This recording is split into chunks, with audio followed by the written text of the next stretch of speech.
तर आजची भटकंती आहे पाटण तालुक्यातील एका सुंदर अशा मंदिराकडे. रुद्रेश्वर मंदिर. मल्हारपेठजवळ असलेले हे शिवमंदिर डोंगरामधल्या गुहांमध्ये आहे. मुख्य रस्त्यापासून आत गेल्यावर आपल्याला येराडवाडी हे गाव लागतं आणि त्या गावाच्या वरच डोंगराच्या कुशीत गुहांमध्ये असलेलं हे रुद्रेश्वराचं मंदिर आहे. पावसानं थोडी उघडीप दिली होती आणि आकाशात हे पांढरे शुभ्र ढग दिसत होतं. हिरवीगार धरती आणि निळेभर आकाश, एकूणच सगळं वातावरण सुंदर होतं. अशा या वातावरणाचा आनंद घेत आम्ही मंदिराच्या कमानीपाशी पोहोचलो.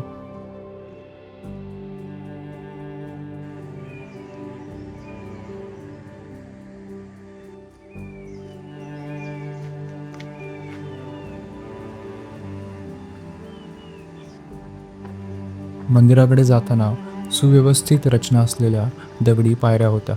किती शांत वातावरण होतं इथं. पायऱ्या किती आहेत या मोजल्या नाहीत, पण बऱ्याच पायऱ्या होत्या.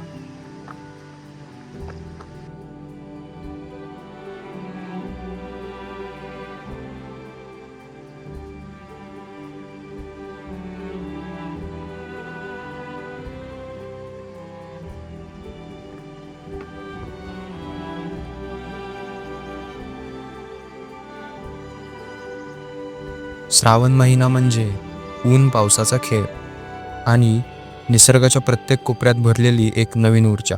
जणू काही पृथ्वीने हिरव्या चादरीत स्वतःला झाकून घेतले आणि आकाश ढगांच्या कुशीत विसावले असं भासतं. झाडांना नव्या पालव्या फुटलेल्या असतात आणि झाडाची पानं वाऱ्याच्या झुळकीत श्रावणाची अनुभूती घेत असतात.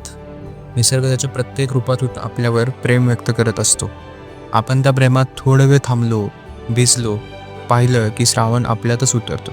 श्रावण म्हणजे निसर्गावरती लिहिलेली एक हृदयस्पर्शी कविताच असावी असं भासतं.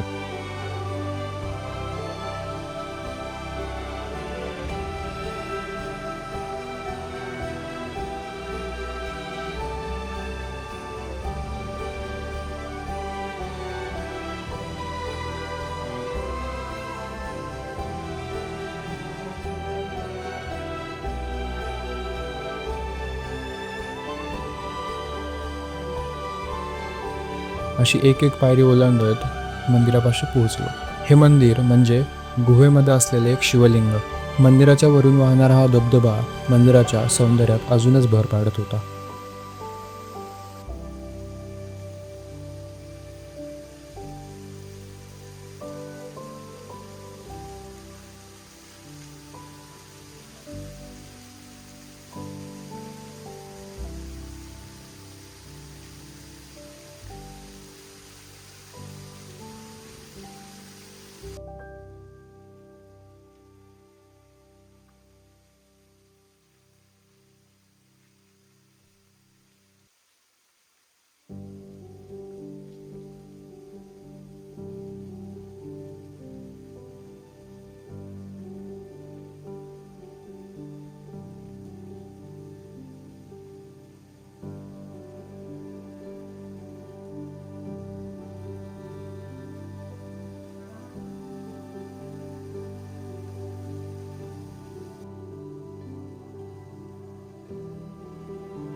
मंदिराच्या आत म्हणजेच गुहेत गेल्यावर खूप थंड असं वातावरण होतं.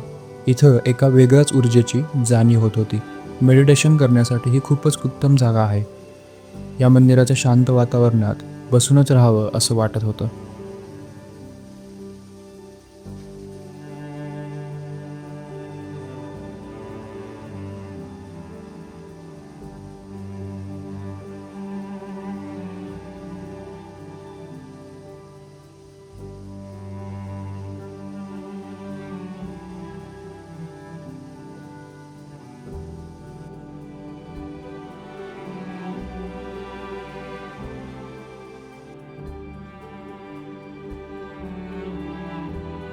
मंदिराच्या बाजूला अजून एक गुहा होती.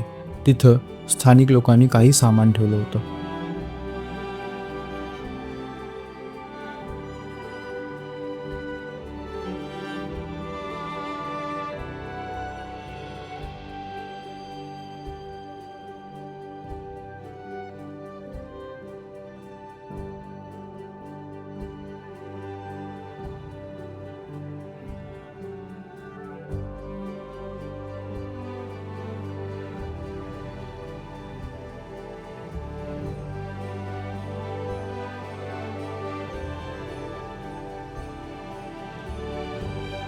असंच मंदिराच्या आसपासच्या परिसरात फिरत होतं आणि तिथं अजून एक गुहा दिसली.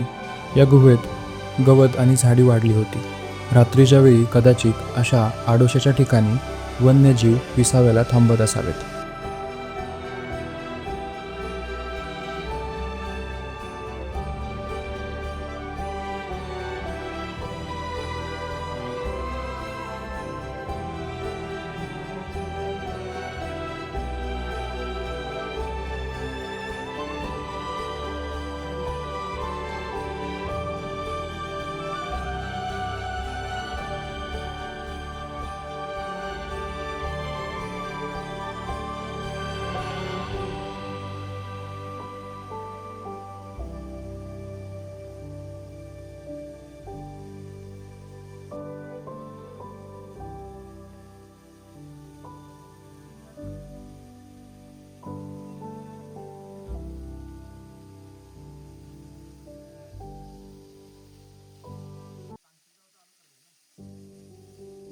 तिथूनच थोडं वर गेल्यावर एक नैसर्गिक पाण्याचा कुंड दिसला.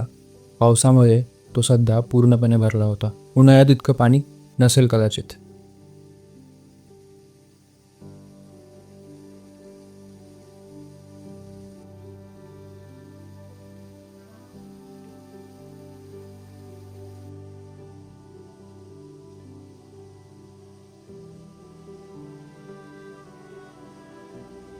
तर असं हे निसर्गाच्या कुशीत असलेलं रुद्रेश्वराचं मंदिर आणि त्याच्या आसपासचा हा सुंदर हिरवागार निसर्ग डोळ्यात साठवून आम्ही परतीच्या प्रवासाला निघालो.